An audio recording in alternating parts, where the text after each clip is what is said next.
feel strongly about this whole vision casting thing. We talked about vision being an umbrella approach, an umbrella concept, underneath which we would have smart goals and objectives and so on nested, right? But to me, the umbrella concept is what's important. So today, I'm going to go over some notes that I have for a talk I'm going to give this weekend, and it's about priorities as it has to do with vision casting. So you're going to have smart goals, you're going to have all these objectives, but you're going to at some point have to prioritize them and prioritize your life really to determine which thing gets focused on first, what is subordinate to the other thing, right? And so there's a fascinating story in the Bible where we see three men who I think we can use as a mirror to see what's reflected back at us. If we look into a mirror, there are things that you see that you might like. It seems like most people, even the most beautiful people among us, apparently look in the mirror and have things that they're like, oh, I wish I could fix this or fix that. I wish my nose was smaller or bigger, or lips were bigger, whatever it is, right?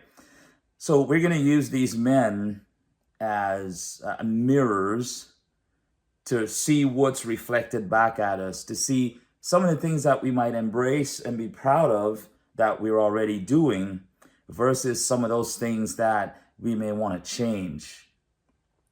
So we've all heard, I'm going to be looking down from time to time because I got my notes. I hope you don't mind. But I want to just talk about, when we talk about priorities, I want to look at a story in the Bible, an account.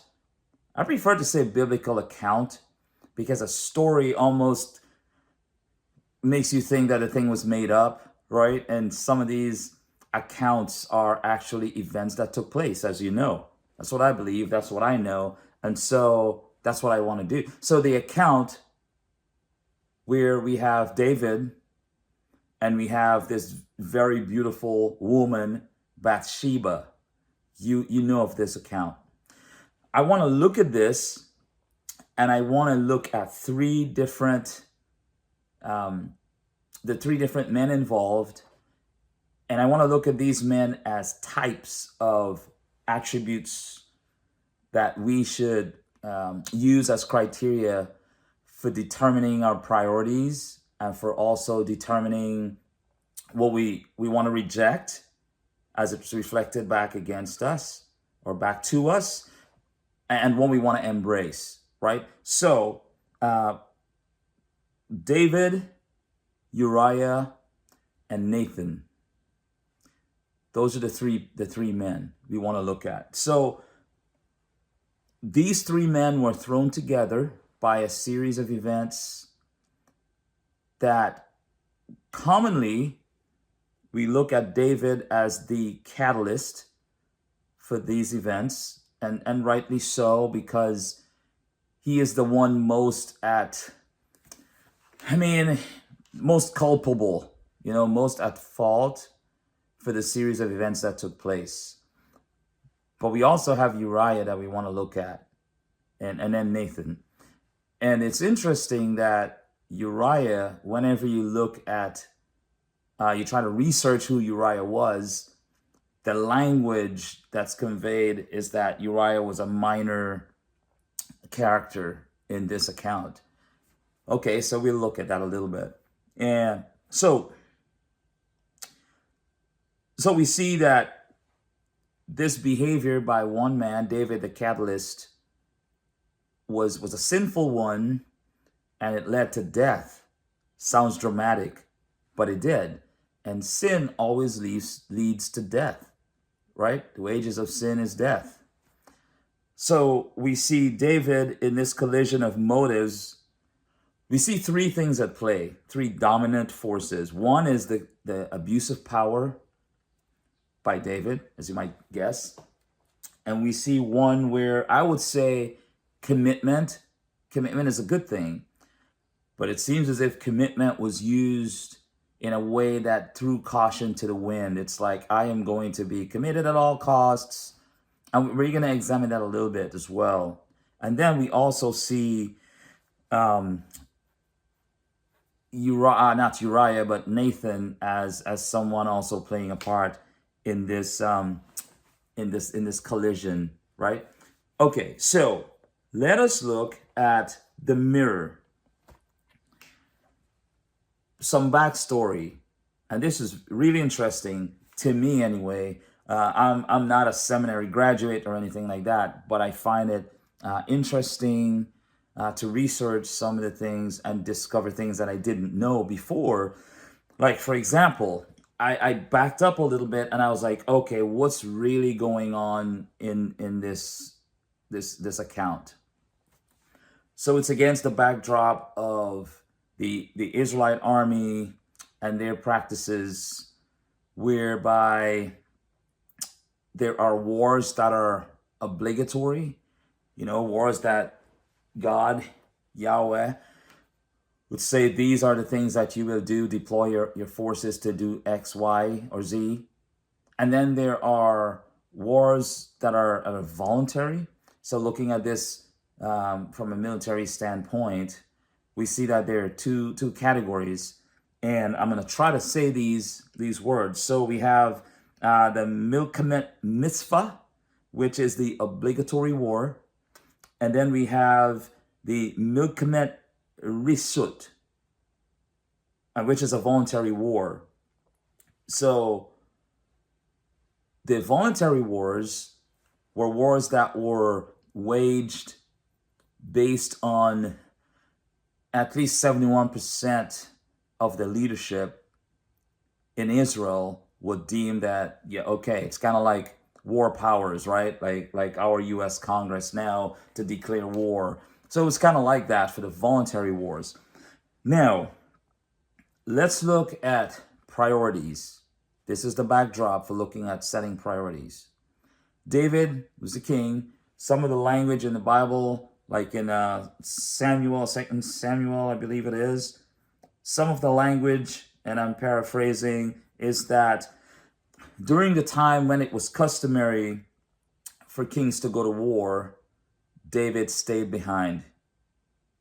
Some sources say that David stayed behind because he was focused on some of the civil affairs of Israel, and he wanted to oversee some of the things that were happening there, rebuilding certain things and so on. Okay, that's how he prioritized it. So he deployed Joab to lead that effort. He was the main effort and the point man for that. One source says that Joab was like, hey, we've plundered the city, we've done the thing. I'm going to just like take the crown and, rename the city after me and so on and so forth. If David King, if you don't, come and do your kingly thing. I don't know all the details of that. Some of the minutia here are lost. But what we do know is that David didn't deploy. So priorities. We talk about leading from the front, right? We admire leaders that lead from the front, lead by example. And it sounds as if David had his own priorities, which were probably, it was probably legitimate, right? It was probably a good prioritizing on his part. But what translated to his men was that, and even the writers here, how the language they use is that in a time that was customary for kings to go to war, David stayed behind. So what was translated is David was supposed to be there and he wasn't, right? So that's really the important thing. So that's when we look at that as a reflection, one mirror. David is a type of mirror. What do you see? What do you see in you that you admire, and what would you want to change? Maybe it helps us answer the question better if we look at the consequences of David's decision.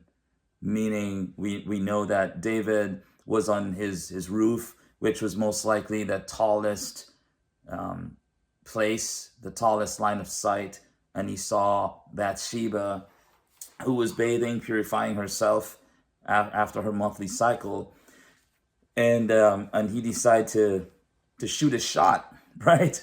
To me, that was kind of okay.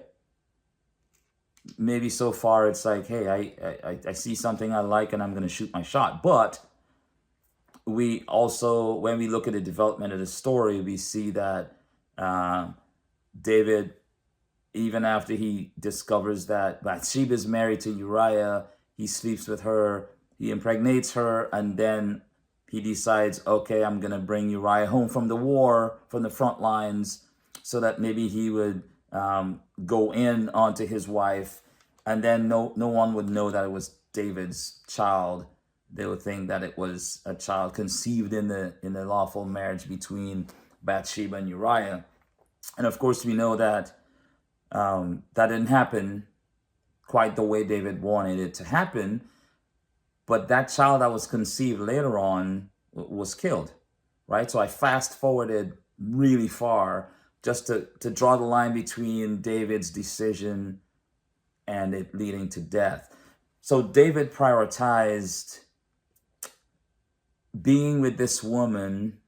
He prioritized not being engaged the way that it was customary for a king to be engaged by deploying with his men, and we saw what that led to. So what does that reflect to you in terms of how you would prioritize your own life if you had this type of power, right? So that's one reflection by one actor in this collision. So let's look at Uriah. I mentioned Uriah. Uriah is often seen as the victim because Uriah's wife was taken as a result of a abuse of power situation and impregnated. But let's examine Uriah's role. So I just talked about the obligatory wars and I talked about the voluntary war. Let's look at that a little bit closer now. So here are some of the rules governing these. So the Jewish armies were led out to war by a special priest. He would also announce that anyone, here's some detail that's interesting. He would announce that anyone who had recently got engaged to a woman, betrothed a woman, but not married, so just engaged, planted an orchard but not yet worked it, or built a new home but not yet moved in, so setting conditions for the next step, should leave the battlefield and support the warriors from behind the lines. So they get to not deploy if they've done these things and they could stay behind. This was in a war that was obligatory. They had these were the options that they could do if God said, Israel, you will engage in this warfare. But then we have the voluntary war. And here are the details. One who had married, moved into a new home, or begun working new orchard within the past year, did not report to battle altogether. These people would, however, participate in a Melkamet mitzvah. So basically, if this was a voluntary war and they had married and so on and so on and so forth, then they didn't have to do that. But if they were married and it was an obligatory war, they would still have to deploy. One word that's used here is within the past year.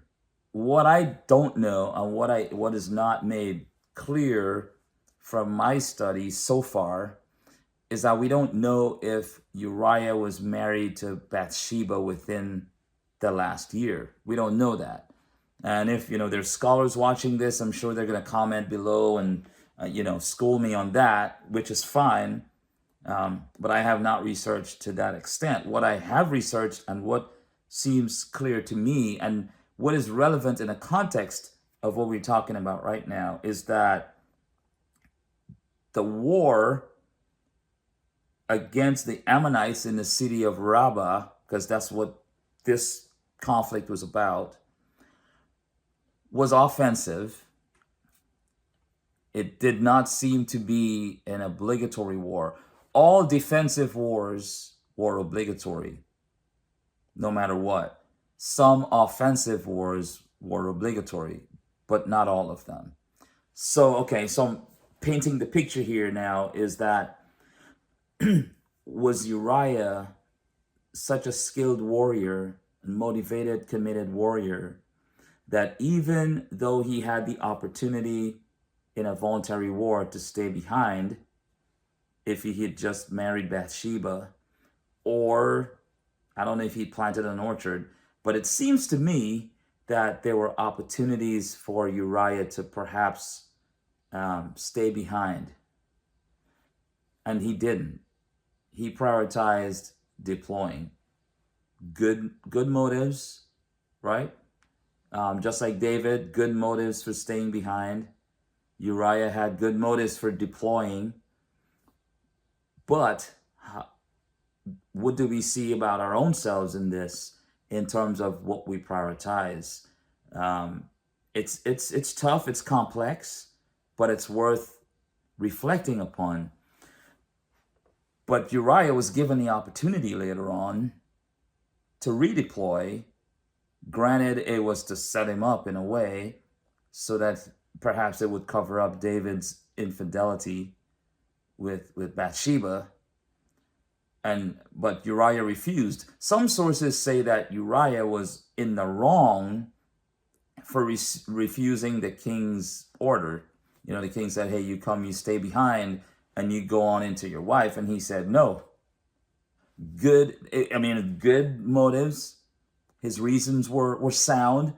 He wanted to show camaraderie with his comrades. He said, hey, they're in the field fighting. Why would I go home and have a hot shower and home-cooked food, right? He decided that he was just going to sleep on the pavement outside the gate. Some say that disobedience was also, wrong.